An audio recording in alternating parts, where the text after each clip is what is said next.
ওনারা তো গ্রামের মানুষ অনেক সময় তো আসলে তারা আসলে কিভাবে উত্থাপন করতে হয় বা অভিযোগ দিতে হয় এটি অনেক সময় জানে না।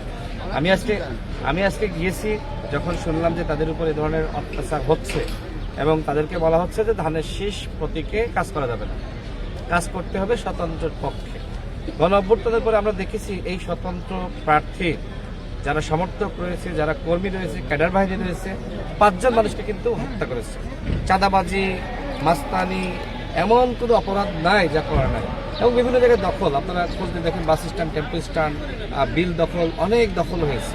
এমনকি সনাতন ধর্মের, যেটা আপা বললো যে যদি এই দেশে সনাতন ধর্মের মানুষের নিরাপত্তা না দিতে পারে তাহলে তারা দেশে থাকবে না, যে কথা তিনি বললেন। আপনারা সাংবাদিকভাবে জানেন প্রায় 10 জন কিন্তু এই গণ অভ্যুত্থানের পরে তারা কিন্তু বাংলাদেশ থেকে ভারতে চলে গেছে। কেন? আমি অনেকের কাছে গিয়েছি, আপনি যান, হাটপাড়াতে যান, সেখানে আমার সাথে এখন যেতে পারেন। একজন বাবা এবং পুত্র সনাতন ধর্মে, তাদের উপরে এই স্বতন্ত্র প্রার্থীর লোকজন হামলা করেছে এবং আজকে মানে মহড়া দিতে গিয়েছে, গতকাল তাদের উপর হামলা করেছে। এই ঘটনাগুলো তো মেনে নেওয়া যায় না।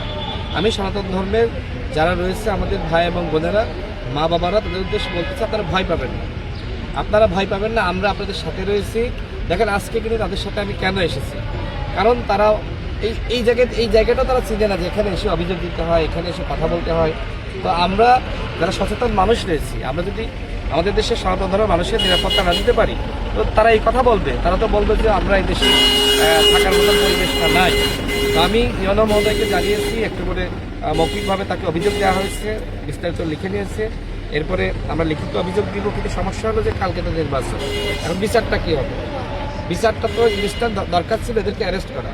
গতকাল পুলিশ গিয়েছে, সেনাবাহিনী গিয়েছে, যৌথ বাহিনী গিয়েছে, একজনকে অ্যারেস্ট করেছে না, একজন কিন্তু অ্যারেস্ট করে নাই। এবং পিরোজপুরের দাসপাড়াতে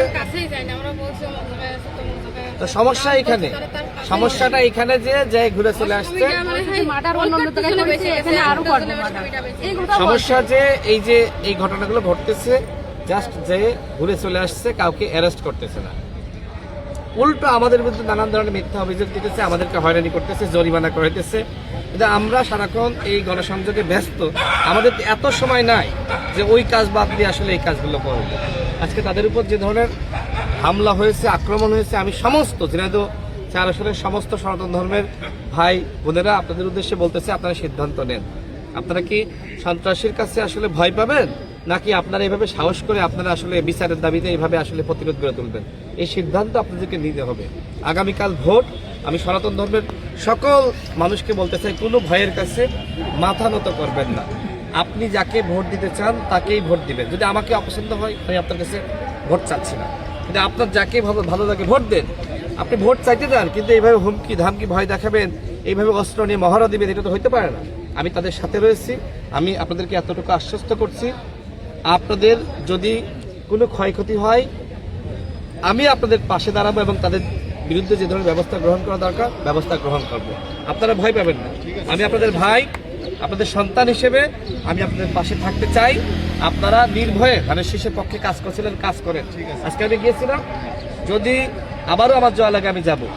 কোথাও যদি আজকে তো আমি এখানে এসে বলে গেলাম, প্রশাসনও জানলো, এরপরে যদি ভয় দেখায় এলাকায় যদি যায়, সাথে সাথে ফোন দিবেন আমাকে এবং পুলিশকে ফোন দিবেন। তারা যদি ব্যবস্থা গ্রহণ না করে এই ইউনো কার্যালয়ে আমরা আবার আসবো যে আমরা অভিযোগ চাঁদানোর পরে বিচার হচ্ছে না, তো আমাদের এখানে আবার আসতে হবে, তাই না?